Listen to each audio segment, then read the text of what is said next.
Hey everyone, Nigerian XJW Speaks here. Hope everyone is doing well. How are you holding up where you are? I want to know. So if you're new here, welcome. My name is Trust. I don't think I've ever said that, but my name is Trust. If you are familiar with Nigeria Christian groups at all, then we like to have these interesting names. But yes, my name's Trust. And I post videos at least once a week. That's the current plan, usually on a Tuesday or a Wednesday, regarding either some XJW topic and more in the future to do with sort of moving on and life after and all of that good stuff. But hope you are well. Before I jump into what I want to talk about today, my last video was a live stream. I did a live stream last week and that was fun. And so I think I've got a bug for it. So I am thinking I'm going to do a live stream once a month, every month. What do you think? Let me know what you think. So I am thinking the fourth Sunday of every month to just come on live and like have a catch up, how the month's been. If there's anything sort of happening around that time, we can talk about it, because that was really good interaction. I feel like we could have a social thing going here. So let me know how that sounds, if that's something you'd be up for jumping on. It's no point me coming by myself and sitting here, but yes, it'd be good to know. Okay, I'm not going to dilly-dally too much because we're nearly 2 minutes in.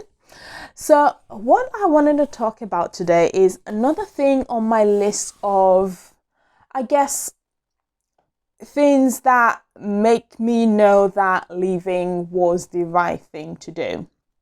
And also why I will not have my child, of which I have one, be raised in this as well.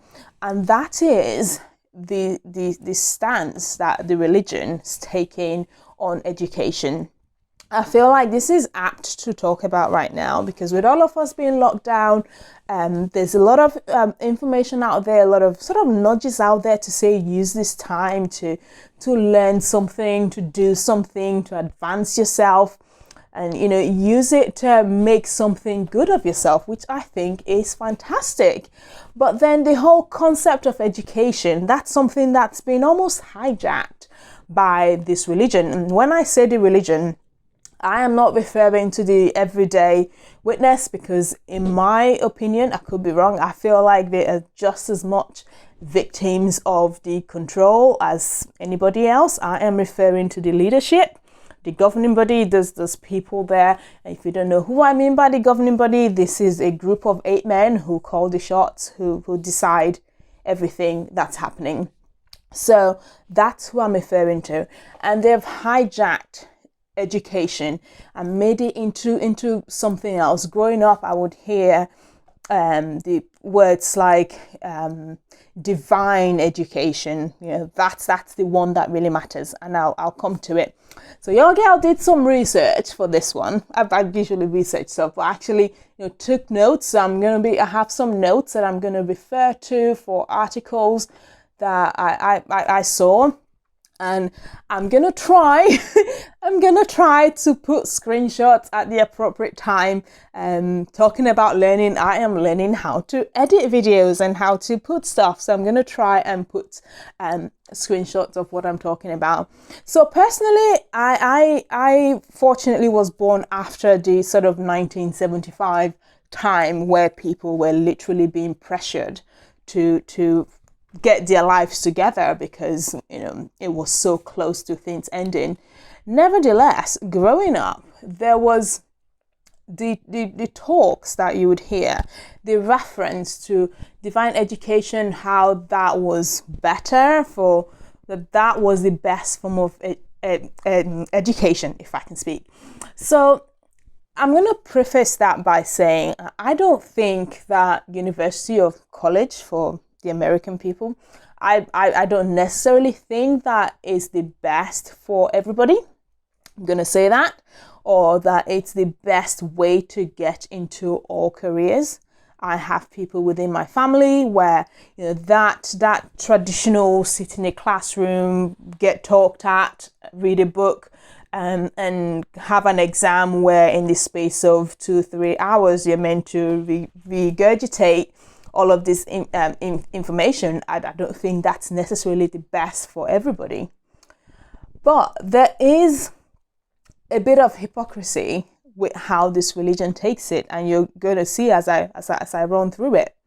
On the one hand, they will tell you, so when they're called out on it, I have an example. Let's see. In the Awake magazine of 1989, so August 22, 1989, on page 30, they had a question from readers where someone called them out on it, and basically it sounded like you were saying this is not great. They responded by saying that, oh, no, we don't mean to malign it. This is their words. We don't mean to malign it, and we acknowledge that graduates tend to earn more money. They suffer less unemployment, and it's a personal matter. It's a personal matter.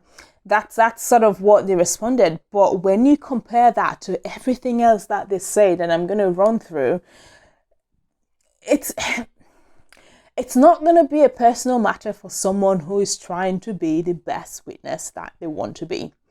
The hypocrisy that goes into that is we know that they're more than happy to use the services of people who have been through the education system.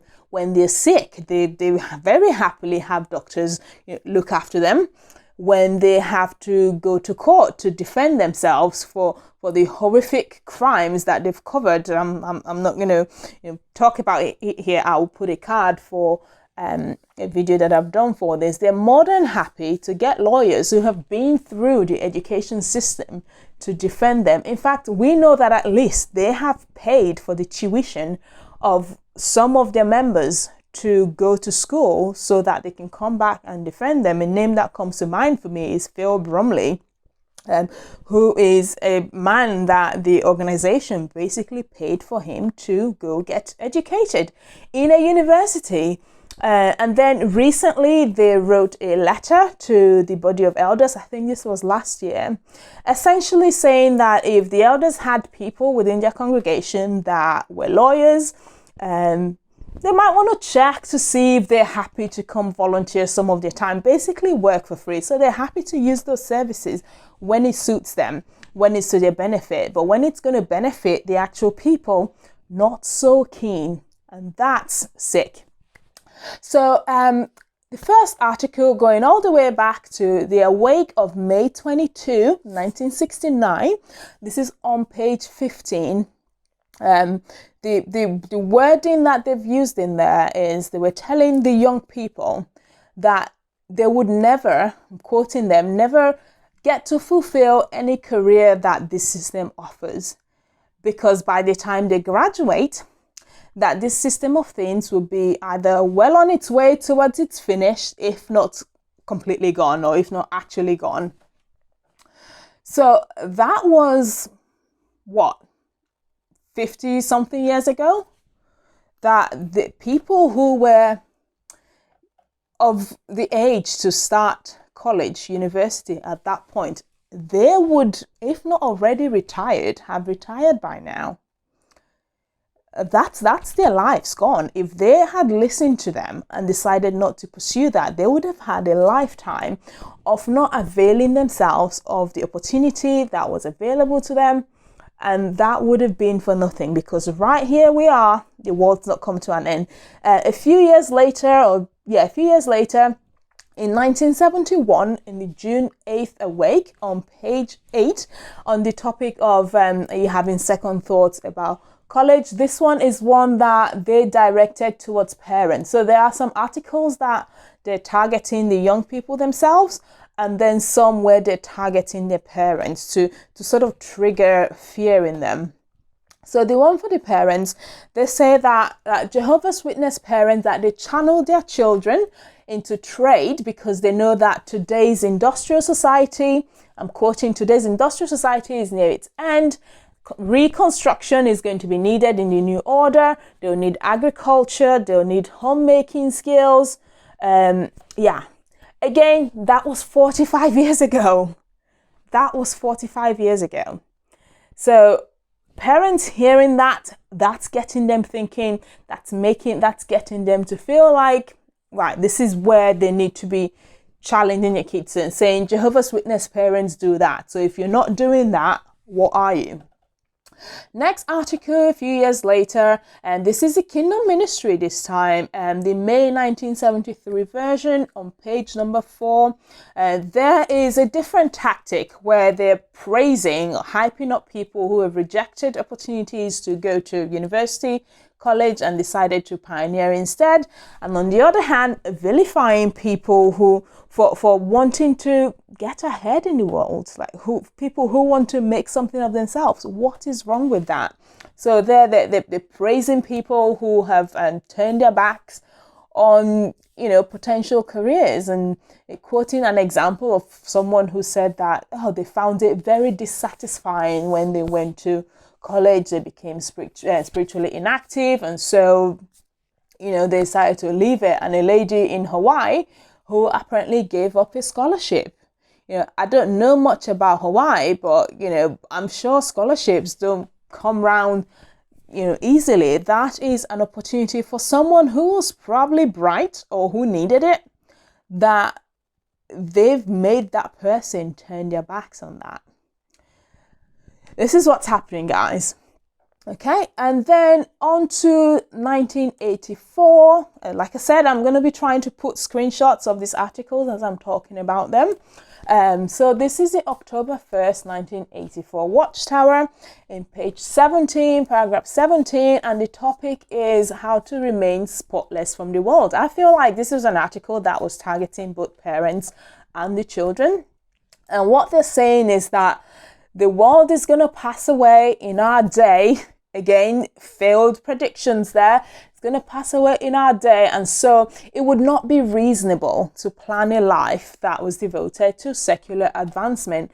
Again, it's making it look like a bad thing if someone is looking to be financially independent, is looking to build wealth for themselves.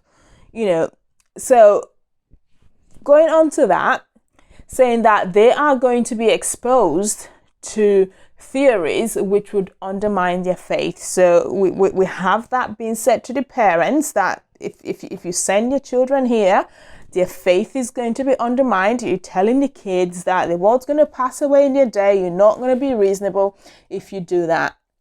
In 1987, Watchtower, December 1st, page 13, paragraph 16. We're talking fear this time. That was the topic of that article. And this was one that they directed to parents, I feel. And they're asking them, parents, have you accepted what the organization says about higher education? Are you instructing your children accordingly? So this is direct, talking to them. Are you accepting it? If you're not accepting it, what kind of witness are you? On to 1989, I'm running through this to show that it's not a one-off. You can't just at one point say, oh no, it's a personal matter, and then you have articles upon articles telling you why it's a terrible idea, how you're going to be a terrible witness if you are letting your children go to university. So I've done it in 1989. That was when they get called, when they got called out. On to 1998. So this is the Awake of March 8, 1998. This is on page 19. They're answering a question that they've raised and saying, does the Bible discourage education?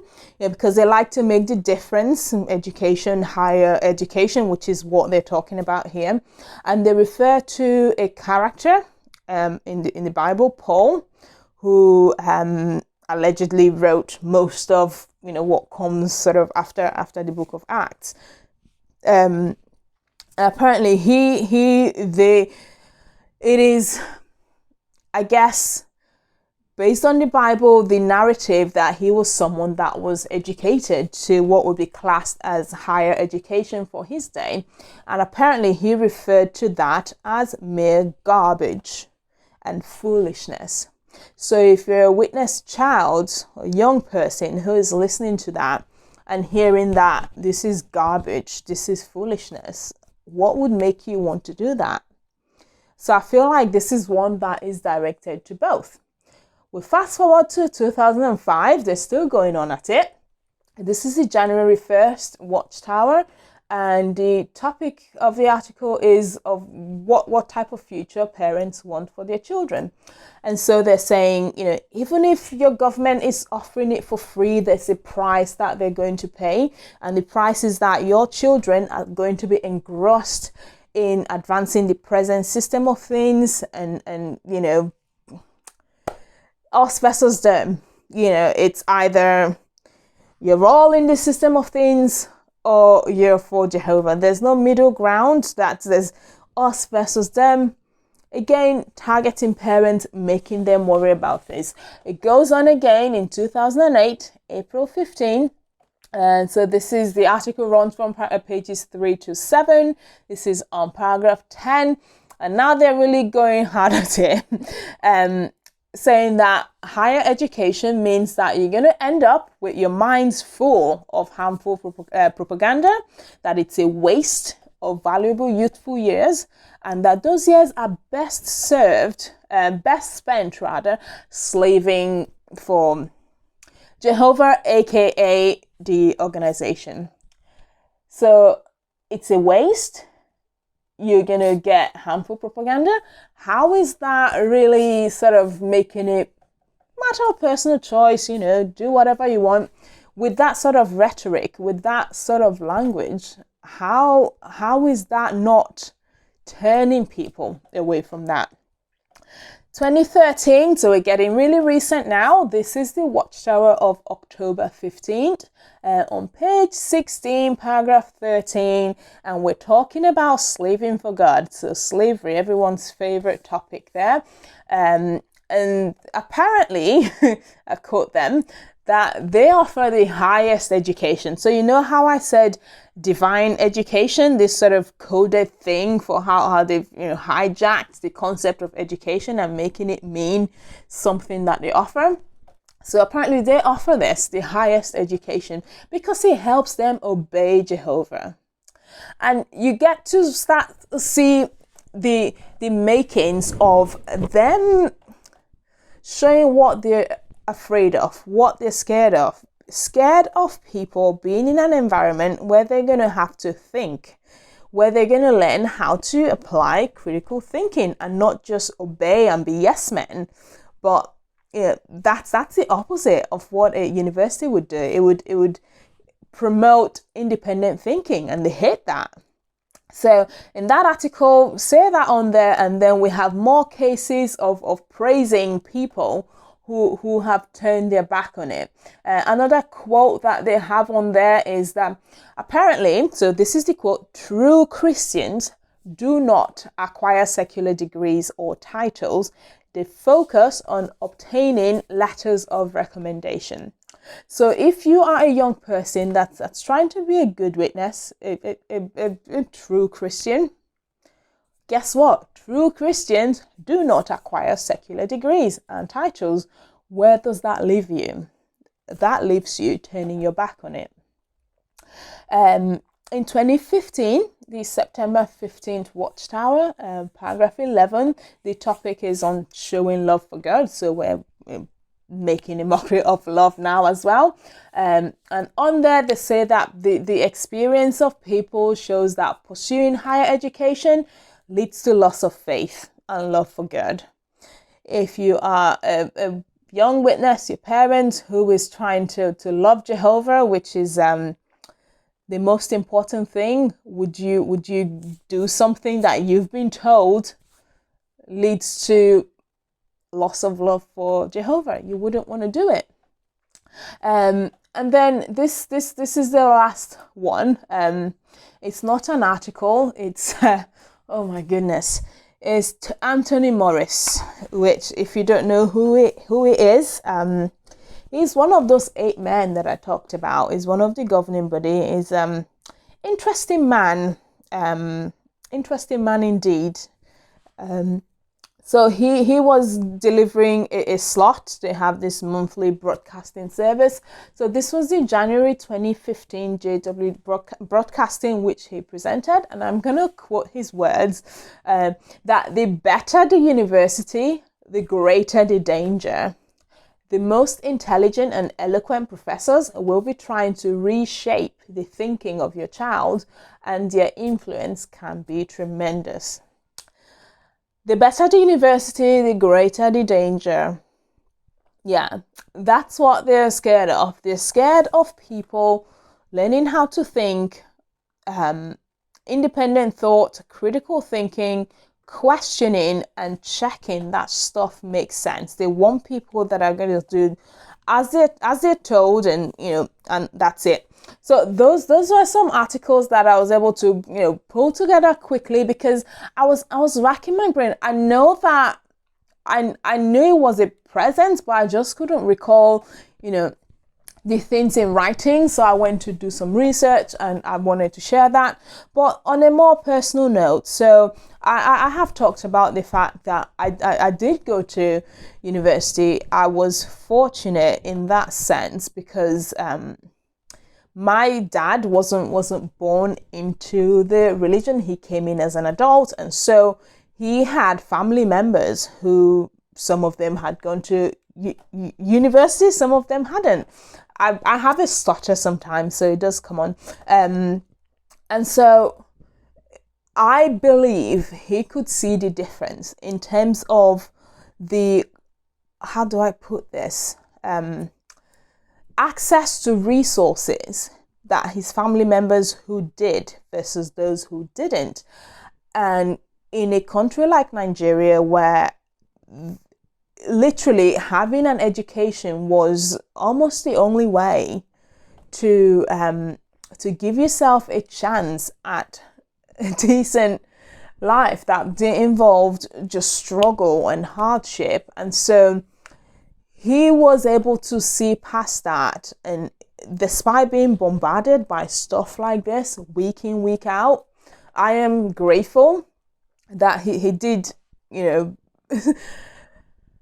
stick with the plan to let me do that, and I'm grateful for that. Funny thing is, I actually didn't leave the religion while I was studying. I mean, yes, I'm sort of the physical part of stopping. That wasn't because I was questioning them. I've done my story of how I left. The actual waking up process happened way after that. After I'd finished study, and it came out of a place of anguish, and I was coming from a place of, I want to figure out if they're right so I can go back if I need to. I just wanted to know the truth. And so I don't know what that says about me, the fact that I didn't leave when I was in school, but there you go.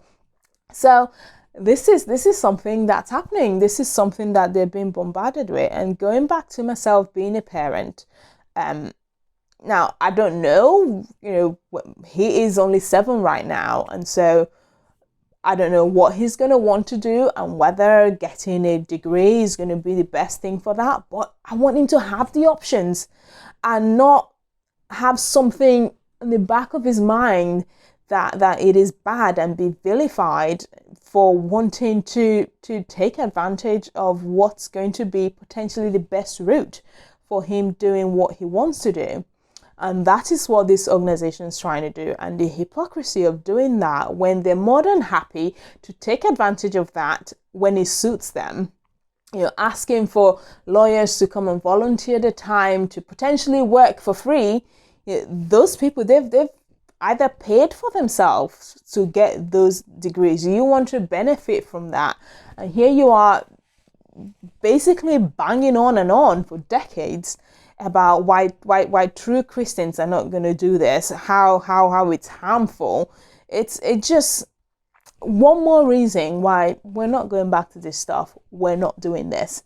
So that was what I wanted to share today. Take advantage of this time.